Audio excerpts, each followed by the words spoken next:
안녕하세요. 변영건 목사입니다. 지난 시간에 이어서 이제 스퐁 마태복음 유대인 예배력에 따른 예수의 의미 두 번째 강의를 이제 시작하겠습니다. 10장부터는 그 예수님의 세례와 본격적인 그 공생애 활동 시작되는 부분입니다. 이제 예수님이 그 시작할 때 공생애를 시작할 때 마가복음에도 보면은 이제 세례 받고 광야에서 시험 받은 이야기가 나오죠.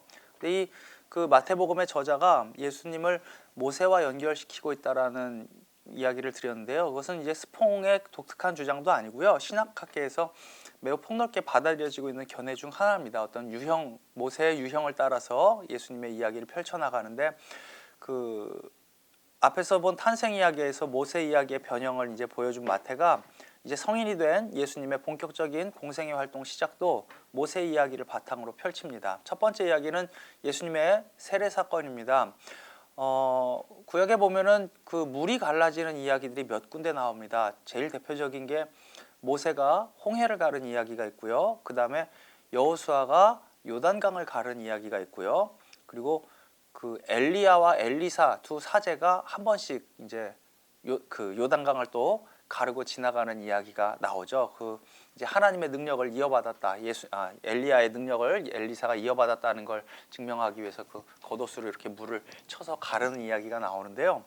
그 물을 가르는 이야기가 이 예수님의 세례 사건의 원형이다라고 이야기하면 이제 잘 이해가 안 된다. 그럴 수 있는데 이제 이 고대인들의 세계관을 보면은 이제 창세기에도 그런 얘기가 나오고요. 창조과학회가 가끔 그런 주장을 해요. 저도 한번 혹했던 적이 있어요. 어렸을 때 이제 잘 모를 때 이제 그 지구가 이렇게 있으면 옛날에는 지구 주위에 물로 된 층이 한 층 있었다. 그런데 홍수 때 그게 깨져서 쫙 내려왔다가 이제 증발하고 없어졌다. 뭐 이런 얘기죠. 그런데 실제 과학자들은 그렇게 물이 덮여 있었으면 지구가 엄청 온난화돼 갖고 다 죽었다. 뭐 이런 얘기를 하더라고요. 그러니까 황당한 얘기인데 이 창세기에도 보면은 하나님이 창조하실 때 그 물을 창공 위의 물과 아래로 나누는 이야기가 나옵니다. 이제 물 한가운데 창공이 생겨 물과 물 사이가 갈라져라 이렇게 하신 게 나와요. 그러니까 이 고대인들은 그렇게 믿었던 거예요. 비가 오는 이유를 몰랐으니까 수증기가 뭐 이렇게 구름이 돼 갖고 비가 오는 걸 몰랐으니까 하늘에 어딘가에 물이 있다가 떨어진다라고 생각했던 게 이제 고대인들의 세계관의 구조죠. 평평지구죠. 지구가 평평해 갖고 밑에는 스월이 있고 이제 우리가 사는 데가 있고 하늘 위에는 그 별들이 있고 거기 너머에 하나님이 계시는데 그 밑에 물이 있었던 거예요.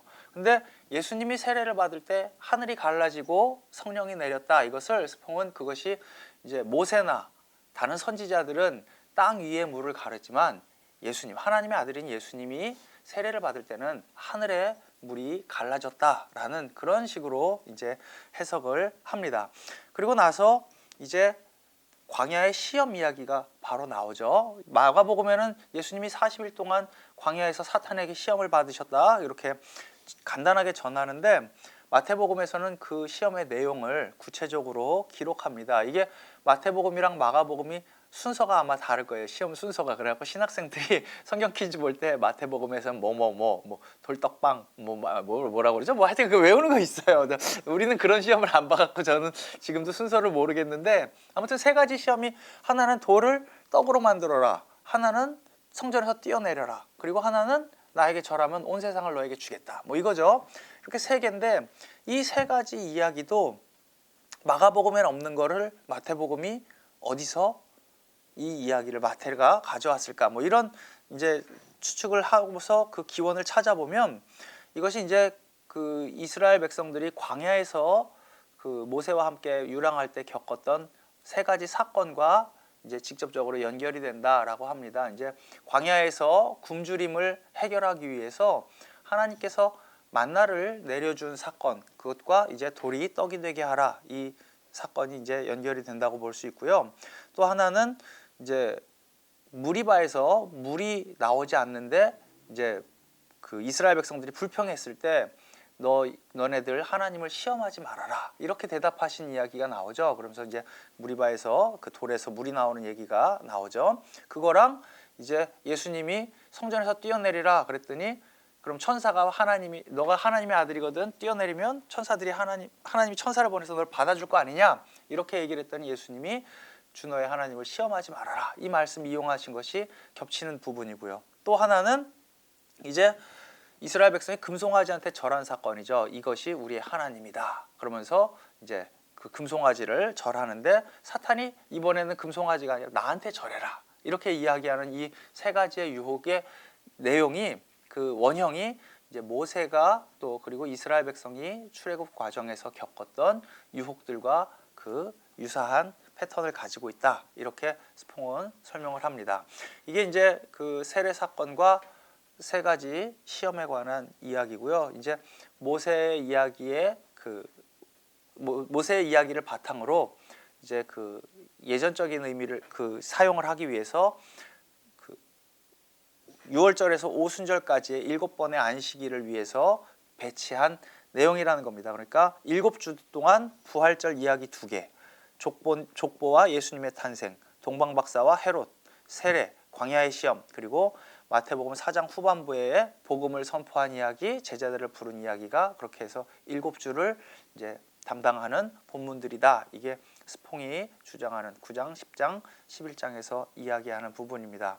그리고 나서 스퐁의 이론대로라면은 이제 회당 예배력에서 중요한 이 유대인들 예배력에서 중요한 절기인 오순절, 77절 또는 우리 개신교식 이름으로 하면 성령 강림절이죠. 그 오순절에 해당하는 본문이 등장할 차례입니다. 오순절 또는 77절은 원래 이제 6월절 후 첫 안식일에서 50일째 되는 날 보리를 추수하는 것. 그러니까 맥추절 지키잖아요. 그 맥추절과 같은 건데 사실은 우리나라 맥추절 절기는 어떻게 정해진 건지 제가 잘 모르겠지만 원래 절기대로 한다면 오순절은 하나님 교회 지키듯이 성령 강림절에 지키는 게 오순절이죠. 정확하게 우리가 오순절 성령 강림 사건이라고 하듯이. 그런데 아무튼 원래는 이 보리인지 밀을 추수하는 절기가 오순절 절기입니다. 그러면서 이것이 단순히 농사와만 연결된 게 아니라 출애굽한 백성들이 이제 처음에 도착 목적지가 시내산이잖아요. 거기까지 도착하는 시간이 며칠이 걸렸는지 정확하게 모르는데 그 출애굽해서 시내산에 도착해서 십계명을 받았던 그 최초로 언약을 맺었던 그 사건과 오순절 사건이 이제 그 이스라엘 회당 예배력에서 이제 결합이 됩니다. 그래서 매년 이 오순절이 되면 다시 한번 그 언약을 갱신하는 거예요. 뭐 감리교 같은 경우는 웨슬리 언약갱신 예배 뭐 이런 게 있어요. 저는 감리교 신학대학교 나왔는데도 웨슬리 목사님에 대해서 잘 아는 바가 없어가지고 조금 이제 물어보면 잘 모르는데 아무튼 어서 주워 들은 바에 하면 언약갱신이라는 것처럼 하나님과 맺은 계약을 매년 갱신하는 거예요. 우리도 뭐 다른 계약들도 기간이 있잖아요. 그래서 뭐 전세도 계약 갱신하듯이 갱신하는 그러한 내용인데 뭘 하는 거냐? 하나님의 백성, 우리가 하나님의 백성이 되고 이제 그래서 하나님께서 주신 새로운 말씀으로 이전까지 노예된 삶에서 벗어나서 하나님의 자녀된 백성이 된 것을 기념하는 게 이 시내산 사건입니다. 그 본문의 자리에 뭐가 나오냐면은 마태복음에는 이제 산상수훈이 나옵니다. 의미를 알겠죠? 예수님이 주시는 새로운 모세인 예수님이 새로운 시내산에서 새로운 십계명을 주는 거죠. 이번에 물론 산상수훈은 8복이라고 하는 8개 말씀이지만 새로운 이스라엘된 예수님의 제자들에게 계명을 주는 겁니다. 그러면서 너희들은 이제 하나님의 자녀로 하나님 나라의 백성으로 새롭게 되는 것이다 라는 그 내용이 바로 이 산상수훈 그리고 오순절 본문에 해당되는 내용입니다.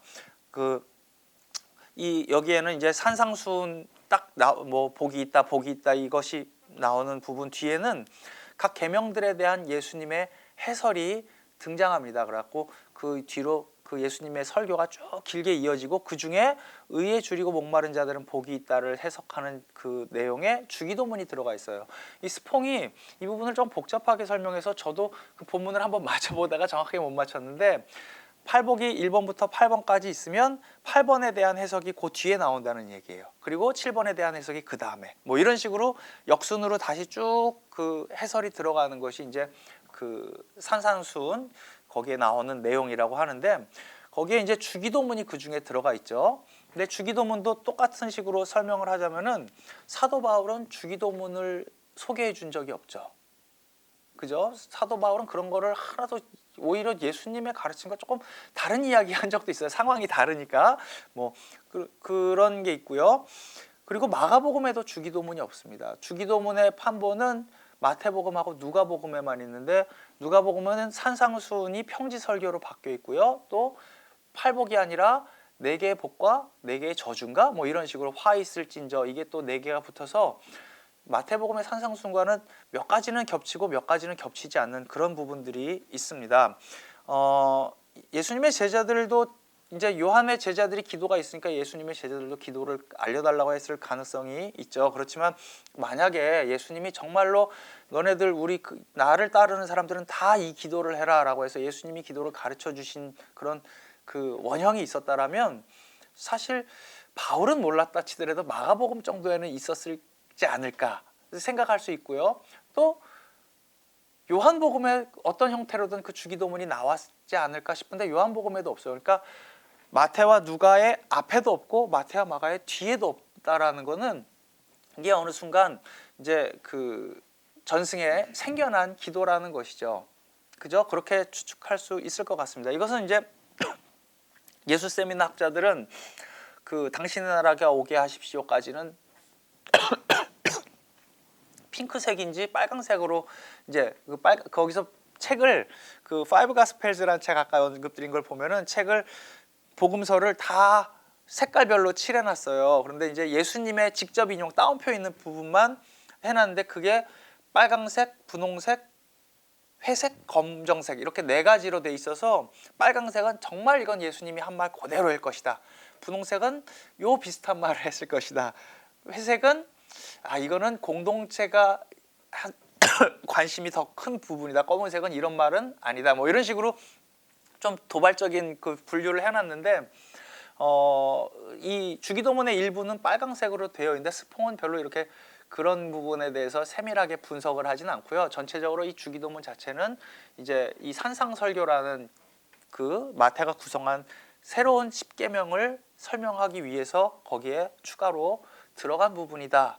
그런데 이제 스퐁이 그렇다고 해서 주기도문이 뭐 이걸 오해하시면 안 돼요. 스퐁이 이게 이제 마태의 창작이다라고 할 때 그것은 그렇기 때문에 실제 예수님이 가르침이 아니고 다 뭐 이렇게 사람 생각이다 이런 얘기한 게 아니라 이 복음서라는 게 다 어떤 예수님을 경험한 사람들 뭐 문서로 또는 전도로 자기 기도로 체험으로 다양한 방식으로 예수님을 그 경험한 사람들의 어떤 삶의 고백들이 아주 그 언어로 이렇게 잘 표현되어 있다라는 이야기를 하는 거거든요. 그렇기 때문에 여기에 담긴 주기도문을 스퐁이 그 주기도문이 원래는 어떤 의미였을까 자기가 고백하는 방식으로 이제 요 챕터 마지막 부분에 173페이지부터 75페이지까지 주기도문에 대해서 쭉 이제 설명하는 게 나와요. 어떤 주석을 한 게 아니라 해설을 하는 겁니다. 자기의 신앙으로. 그 부분들이 사실은 저는 스퐁의 강점이 이런 부분이라고 생각해요. 그냥 이거는 뭐 아니다 그래서 넘어가는 게 아니라 그거를 자기의 신앙 언어로 자기가 평생을 주교로 살면서 이제 그 고백하는 어떤 신앙의 언어로 써놓은 부분이 굉장히 저는 감동적으로 읽은 부분입니다. 그러니까 여러분들 읽으실 때 한번 이 주기도문 해설하는 부분들 173페이지부터 75페이지까지 있는 그 주기도문을 한번 꼭 눈여겨서 읽어보시기 바랍니다. 그리고 나서 이제 유대인들의 절기에 그 14장 부분인데요. 책으로는 절기는 신년절입니다. 우리는 신년이 그 겨울에 1월 달에 오는데 이 사람들은 이 로시아사나라는 신년절이 이제 오순절 지나서 7월인가 뭐 하여튼 뭐 중간에 있어요. 그러니까 이게 그 유대인들 쓰는 달력이 우리랑 완전 다르기 때문에 이 절기 맞추는 게 굉장히 좀 어렵고 이름도 굉장히 어려워요. 여기 보면 이제 뭐 수코스, 하누카, 로시아사나 또 뭐라고 돼 있더라. 하여튼 제가 번역할 때는 이거를 한국말로 번역을 해야 되는지 그냥 원래 언어를 써야 되는지 몰라갖고 제가 다 그렇게 해놨더니 교수님이 야 그건 우리나라 성경에 있는 번역 신년절 나팔절로 바꾸자 그래갖고 책에 이제 다시 다 바꿨습니다. 이제 이 나팔절인데요. 신년에는 이제 이 사람들이 그 나팔절 9월이라고 돼 있죠. 이제 9월 달까지의 이제 그 기간이 남죠.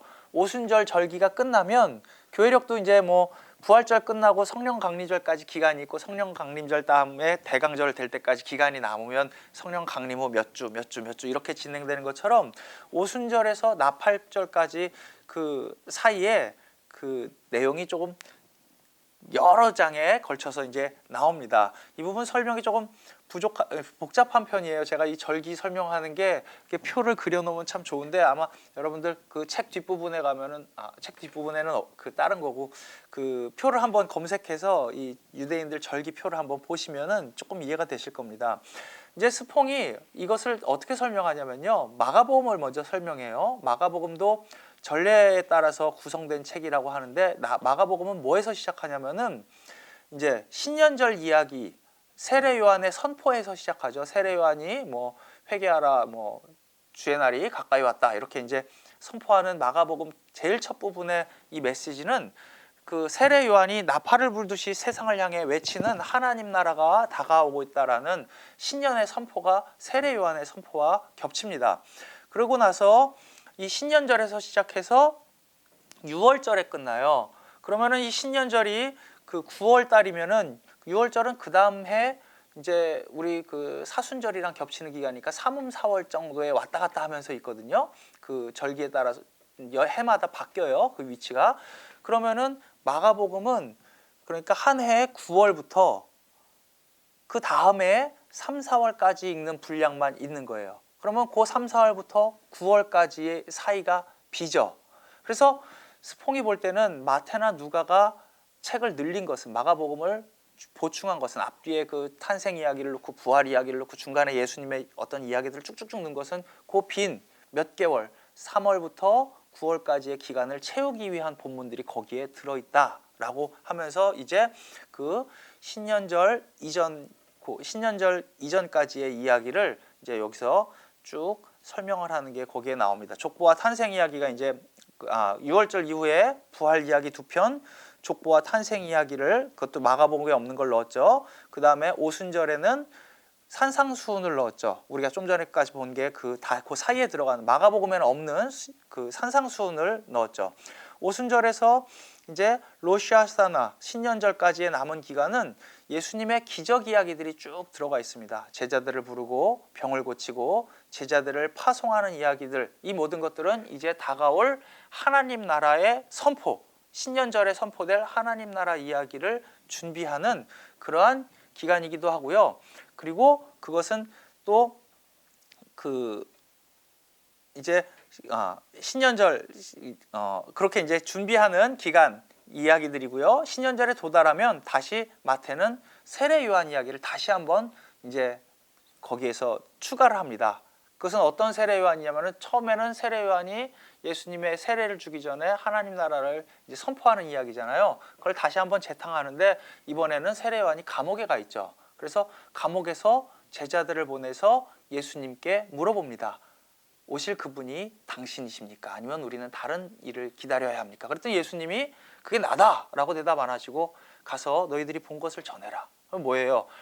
병든 사람들이 낫고 어떤 일들이 일어나고 그게 다 이제 하나님 나라가 시작되었다는 증거들이거든요. 그래서 이 세례 요한이 감옥에서 물어보고 예수님이 대답한 그 내용이 바로 신년절 선포 메시지라는 이야기입니다. 이제 하나님 나라가 올해 새해에 또 시작된다라는 그 선언이 여기 신년절 이야기에 해당하는 본문에 나옵니다.